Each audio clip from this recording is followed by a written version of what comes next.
Magandang umaga, Katsokaran. So ngayon pong araw na ito, dito naman tayo sa Philippine International Convention Center sa Pasay City, Philippines.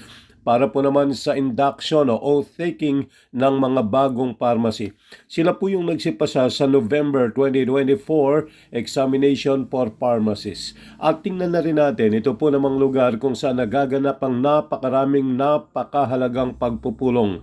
Kabilang mga convention at ito nga pong mga panunumpa na katulad nito.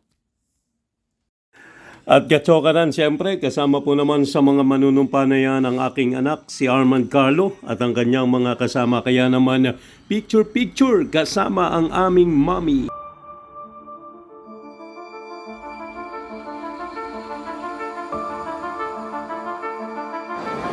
So, ito yung kanilang labi na ngayon, ito, nagdarating na po yung mga